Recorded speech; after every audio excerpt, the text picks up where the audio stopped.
Selamat siang.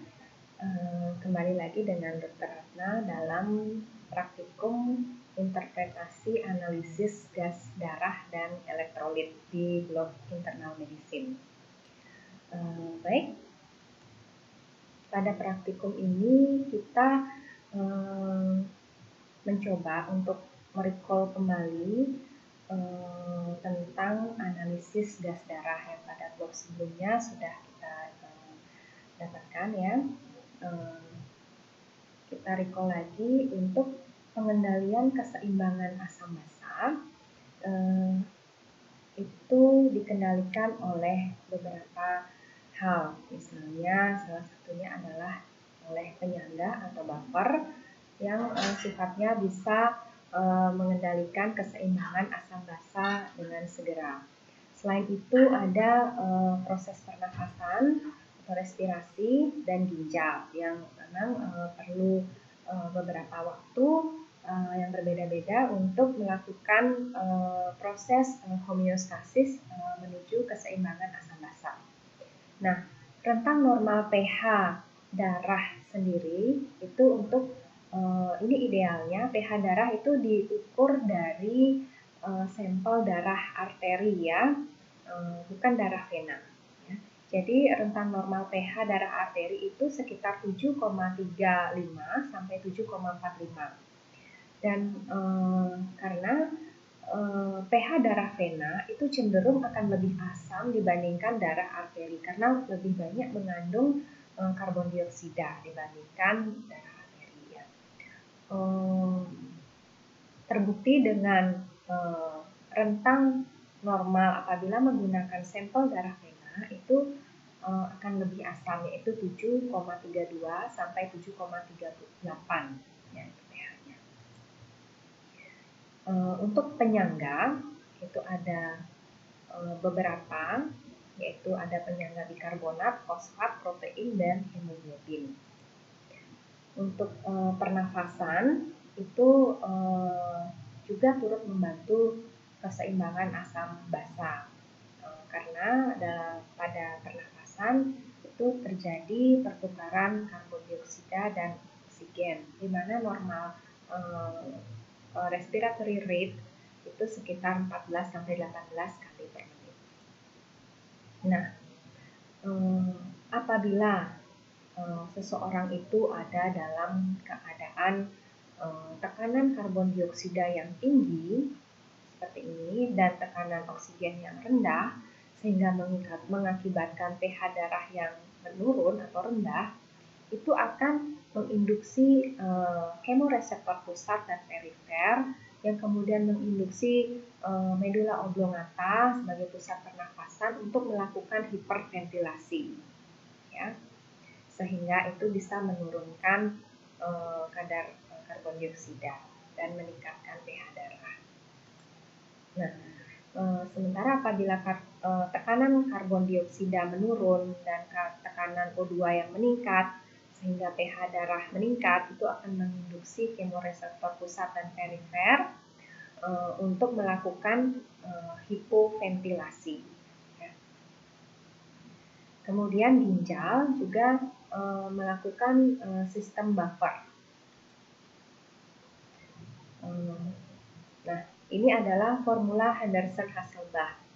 Formulanya, dari formula ini kita bisa lihat bahwa pH itu dipengaruhi oleh kadar dari HCO3, ion HCO3, di mana ion HCO3 ini merupakan komponen non-respiratorik atau komponen metabolik. Sementara CO2 atau karbon dioksida ini merupakan komponen respiratorik. Ini kunci yang harus diingat ya. HCO3 komponen metabolik, PCO2 komponen respiratorik. Dan di mana nilai PCO2 ini ditentukan oleh adanya faktor respiratorik. Hiperventilasi akan menyebabkan tekanan CO2 menurun. Hipoventilasi akan menyebabkan tekanan CO2 akan meningkat. Nah, nilai HCO3 itu ditentukan oleh faktor non-respiratorik atau metabolik, yaitu oleh aktivitas ion H dan oleh kerja dari ginjal itu sendiri. Nah, apabila terjadi ketidakseimbangan asam basa, itu akan menginduksi tubuh untuk melakukan kompensasi. Proses mengatasi gangguan asam basa primer itu bertujuan untuk membawa pH darah untuk mendekati pH normal, yaitu 7,35 sampai 7,45 ya. Nah, kompensasi itu bisa dilakukan oleh penyangga, kemudian sistem respirasi, dan ginjal. Nah, ini adalah beberapa gangguan yang dapat menyebabkan keseimbangan asam basa. Salah satunya adalah gangguan fungsi pernapasan, fungsi ginjal, kemudian tambahan beban asam atau basa atau kehilangan asam atau basa dalam tubuh yang secara abnormal. Nah, ini parameter asam basa yang kita gunakan untuk menentukan bagaimana keseimbangan asam basa tubuh pasien.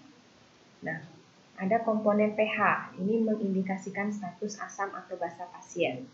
Ada komponen PCO2, ini untuk komponen respirasi atau respiratori. Ada tekanan O2 yang mengindikasikan status oksigenasi pasien. Kemudian ada HCO3- itu komponen dari metaboliknya renal. Ya. Nah, ini adalah nilai normal gas darah arteri. Yang penting di sini adalah pH itu 7,35 sampai 7,45. Ini harus dihafal ya. PCO2 itu 35 sampai 45. Ini kemudian HCO3 22 sampai 26. Tekanan O2 PO 80 sampai 110. Nah, saturasi oksigen lebih dari 90%. Yang ini harus dihafal sehingga bisa memudahkan kita ke depan untuk menghitung apakah dia kelebihan atau kekurangan asam ya. Nah, ini rentang yang tadi 7,35 sampai 7,45. Kalau lebih rendah asidosis, kalau lebih tinggi itu alkalosis, ini normalnya ya. Ini adalah timbangan keseimbangan acid base balance. Ini adalah diagram supaya membantu kita untuk mengklasifikasikan keseimbangan asam basa. Pertama kita lihat pH dulu. Kalau dia normal bisa berarti normal atau bahkan bisa berarti gangguan asam basa campuran atau mixed acid base disorder. Ya, kita harus hati-hati. Dia normal kalau misalnya CO2 dan HCO3-nya juga normal. Tapi kalau sama-sama abnormal, CO2 dan HCO3-nya, nanti itu kita harus lihat apakah dia terjadi mixed type ya. Kemudian bila pH-nya rendah, kita golongkan ke asidemia atau asidosis. Nah, setelah itu kita lihat lagi kadar CO2 dan HCO3-nya. Kalau misalnya dia tekanan kadar PCO2-nya tinggi, itu berarti yang menyebabkan asidosis tadi adalah komponen respiratori. Jadi namanya respiratory acidosis. Kalau misalnya komponen HCO3-nya rendah, itu berarti proses asidosis tadi disebabkan oleh metabolik, sehingga namanya metabolic acidosis. Ya. Kemudian kalau pH-nya tinggi atau alkalosis, itu kita lihat lagi kadar CO2-nya. Kalau rendah, berarti alkalosis tadi disebabkan oleh respiratory alkalosis. Kalau HCO3-nya tinggi, itu menyebabkan itu berarti metabolic alkalosis. Ya. Ini adalah tabel untuk kita menghitung bagaimana kompensasi yang sudah dilakukan oleh tubuh. Apakah kompensasinya sudah dilakukan dengan sempurna atau tidak, ya. Nah, ini pola-polanya.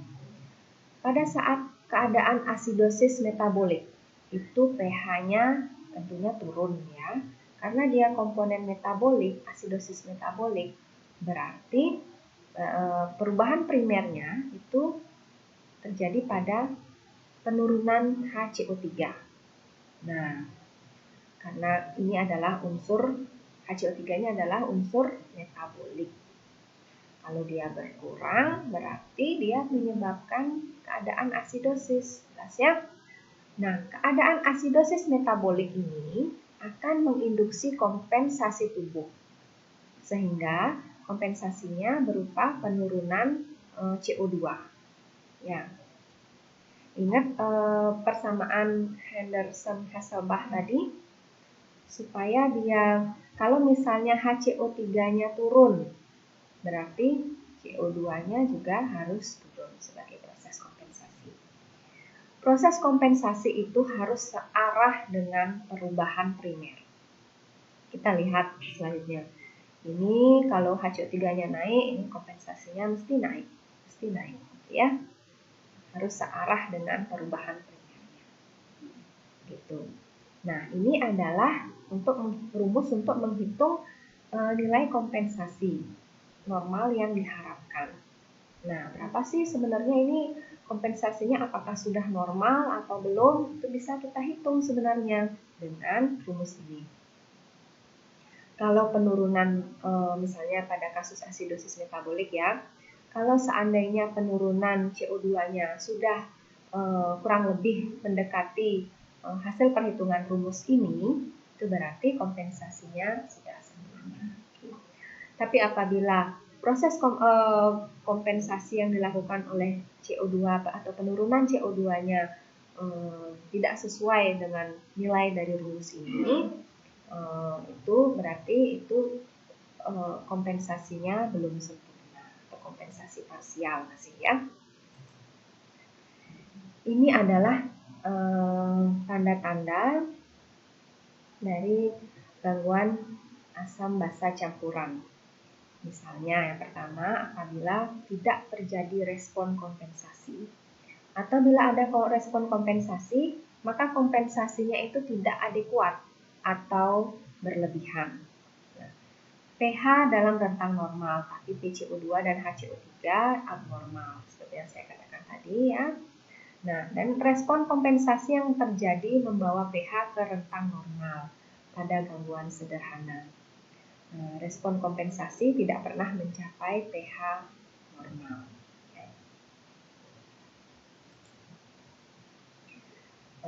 Ini adalah tes lain ya, yang digunakan dalam analisis keseimbangan asam basa, yaitu dengan menghitung anion gap. Anion gap ini rumusnya adalah kadar natrium dikurangi jumlah dari kadar klorida ditambah HCO3-. Ya. Nilai normalnya 3-16. Nah, apabila terjadi peningkatan dari anion gap, itu biasanya kemungkinan penyebab asidosisnya adalah metabolic acidosis. Nah, selain itu, kita juga bisa lihat kadar laktat di serumnya. Kalau dia lebih dari nilai normal, itu biasanya mengindikasikan adanya suatu metabolic acidosis. Ini adalah pola anion gap pada metabolic acidosis. Nah, ini adalah kita coba latihan soal, ya. Kalau pada soal pertama, pH 7,5, PCO2 45, HCO3 29. Bagaimanakah status asam basa pasien ini? Nah, ini kalau 7,5 itu pH-nya meningkat atau menurun? Meningkat, ya, karena rentangannya 7,35 sampai 7,45. Karena dia meningkat berarti dia alkalosis, ya. Kemudian kita lihat primernya itu dari mana? Dari komponen respirasi atau komponen metabolik. Nah, itu bisa kita lihat ini HCO3-nya dia meningkat atau menurun? Meningkat, ya. Kalau terjadi peningkatan HCO3 itu berarti sesuai primernya adalah komponen metabolik.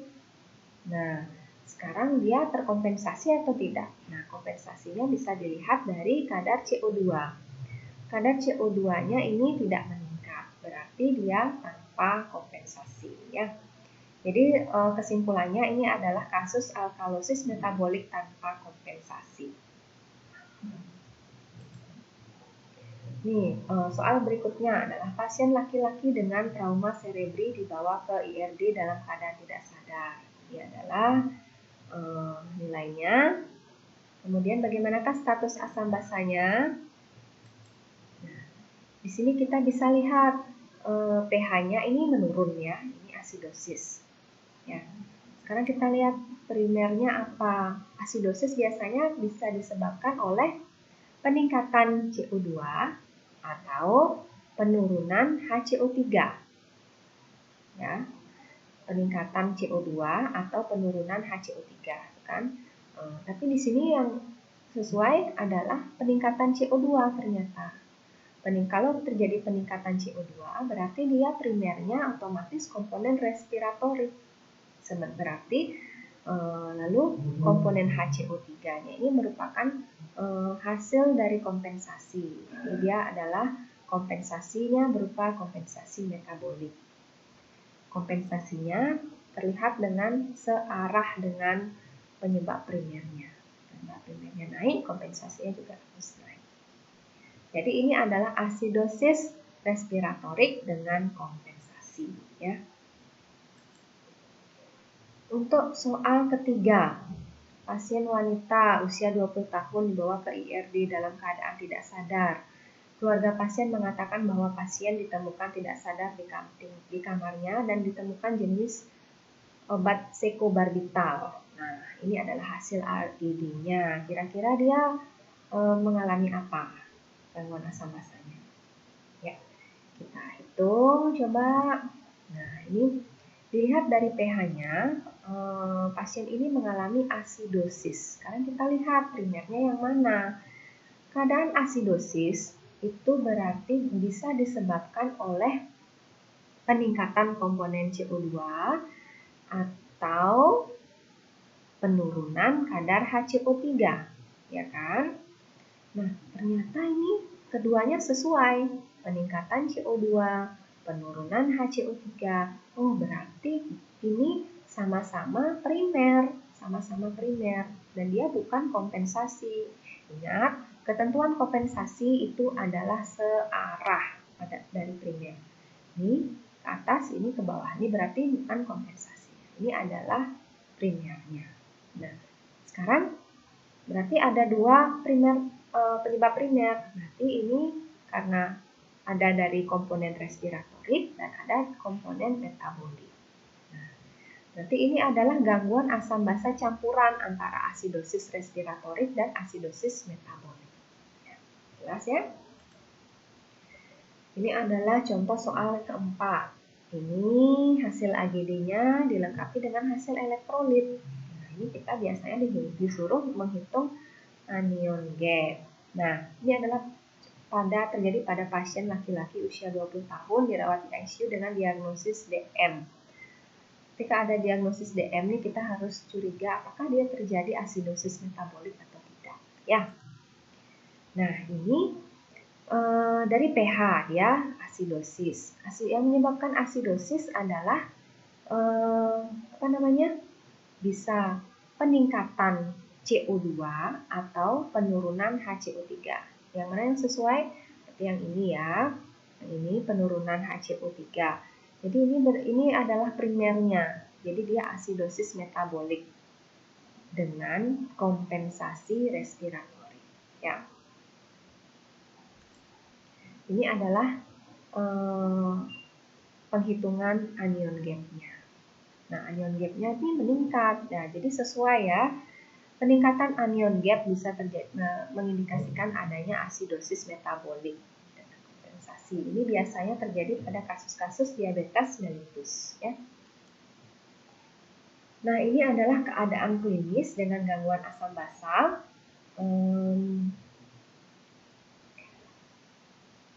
Jadi asidosis metabolik dengan anion gap normal itu bisa terjadi pada penyakit apa saja, ini bisa dibaca ya.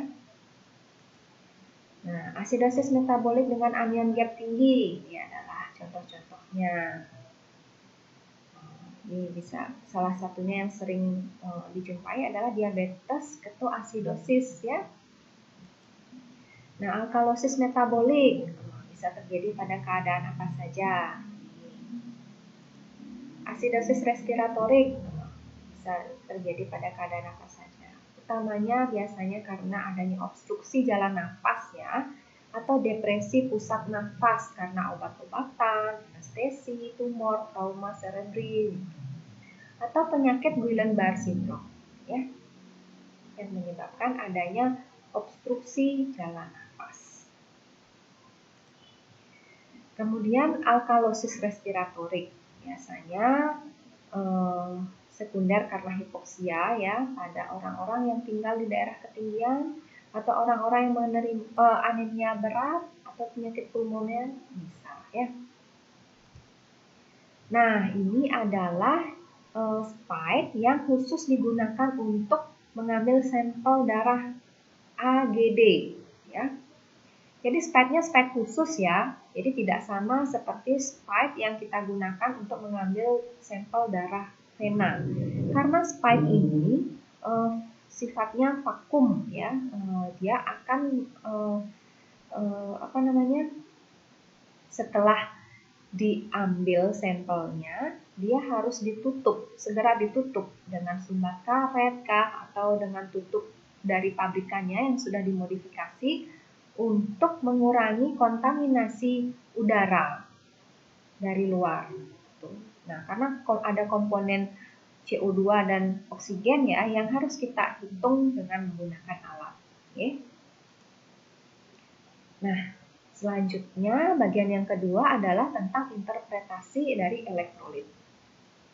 Nah, untuk elektrolit sendiri bisa kita ambil sampelnya dari darah vena, kemudian dimasukkan ke dalam vakuum tutup kuning yang dengan gel atau vakuum dengan tutup warna merah yang plain tanpa antikoagulan apa-apa, ya. Fungsinya untuk mengambil serumnya, ya. Nah, ini untuk elektrolit sendiri. Yang sering diperiksa di klinik itu adalah komponen potasium atau kalium, kemudian sodium atau natrium, dan klorida (Cl). Ya. Nah, komponen potasium ini dia biasanya ada di intraseluler, sementara komponen sodium atau natrium ini sebagian besar berada di ekstraseluler atau plasma atau ekstraseluler di cairan interstisial. Ya, ingat ya, kalau kalium itu intra, kalau natrium itu ekstra. Nah, untuk water balance, ini seperti yang saya sebutkan tadi, ini hanya ulangan ya. Sodium itu ekstra, potasium dominan intraseluler ya. Kemudian klorida atau ion bikarbonat itu anion ya.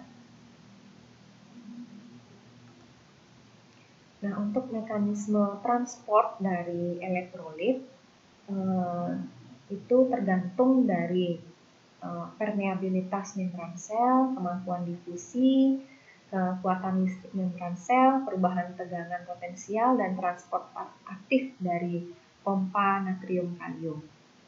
Sehingga keseimbangan tersebut akan mengatur keseimbangan cairan tubuh. Untuk natrium, seperti yang kita ketahui sebelumnya, merupakan kation utama dalam cairan ekstraseluler dengan nilai normal 135 sampai 145. Fungsinya adalah mengatur osmolalitas cairan ekstraseluler, kemudian keseimbangan asam basa, dan distribusi air. Ini adalah regulasi natrium dan air ya. Apabila natrium turun, dia osmolalitasnya akan turun sehingga ADH akan dihambat. Dengan dihambatnya antidiuretik hormon, maka ekskresi urin itu akan meningkat, ya. Kemudian bila terjadi peningkatan kadar natrium, maka osmolalitas akan meningkat.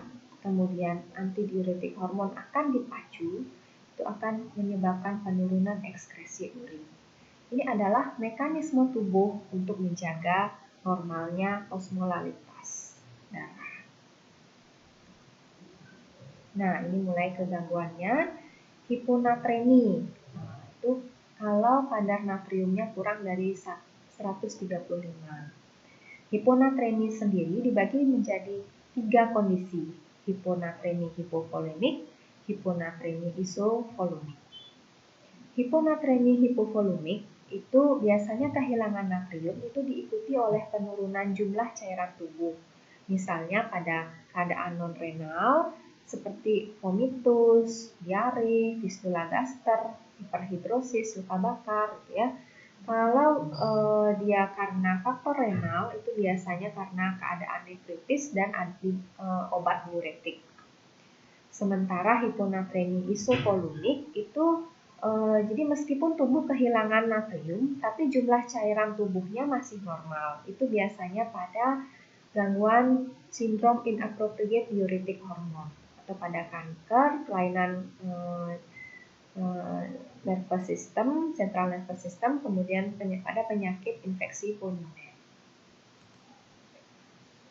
Untuk selanjutnya tipe hiponatremia yang ketiga adalah hipervolumik, di mana volume cairan tubuhnya meningkat. Karena peningkatan volume cairan tubuh atau pelarutnya banyak, maka kadar natrium itu seolah-olah jadi turun, sehingga disebut juga hiponatremi palsu, karena jumlah natrium dalam tubuh sesungguhnya sebenarnya tetap, cuman karena pengencernya yang banyak, dia seolah-olah kadarnya jadi turun. Misalnya pada gagal jantung, sirosis hati, nekrosis, atau pemberian cairan infus yang terlalu banyak. Selanjutnya adalah hipernatremia, yaitu suatu keadaan di mana kadar natrium itu tinggi yang disebabkan oleh adanya defisit air atau intake natrium yang berlebihan atau pada kerusakan otak yang luas. Nah, akibat dari hipernatremia itu bisa terjadi hipertensi dan gangguan ginjal. Selanjutnya adalah kalium atau potasium yang merupakan ion positif yang berada di cairan intraseluler. Ini adalah perbandingan natrium dan kalium di cairan intraseluler, jadi lebih banyak dia kaliumnya. Kalau yang cairan ekstraseluler itu lebih banyak natriumnya. Nah, fungsi dari kalium sendiri adalah menentukan status elektrik membran sel dan mengontrol osmolalitas cairan. Nilai normalnya adalah 3,5 sampai 5.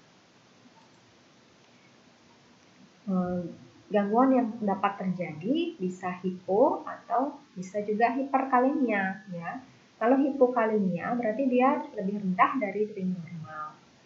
Penyebabnya bisa karena muntah atau suction gaster pasca pasang NGT yang kemudian jadi isi lambungnya dikeluarkan, gitu, itu menyebabkan hipokalemia. Ya, diare juga bisa menyebabkan hipokalemia. Nah, obat-obat seperti diuretik, laksan, insulin, dan kortikosteroid juga akan menyebabkan hipokalemia. Nah, sehingga pemberian obat diuretik yang tidak hemat kalium seperti HCT itu, jadi harus diikuti dengan pemberian preparat kalium supaya tidak hipokalemia pasien, ya. Sedangkan kalau misalnya pemberian kortikosteroid itu dia bisa mengganggu kerja glandula suprarenal, terutama bagian mineralokortikoid sehingga terjadi penurunan kalium. Nah, ini adalah gejala dari hipokalemia. Next. Nah, hiperkalemia itu adalah suatu keadaan di mana kadar kalium lebih dari ring normal, lebih dari 5. Penyebabnya ada beberapa, yaitu penyakit ginjal kronik, luka bakar, kemoterapi, obat-obatan beta blocker. Kemudian penyebab dari gejala dari hiperkalemia itu bisa kelumpuhan otot, depresi jantung dan susunan saraf pusat, insomnia, apatis, kolaps dari pembuluh darah. Selanjutnya adalah komponen klorida yang merupakan anion utama di cairan ekstraseluler.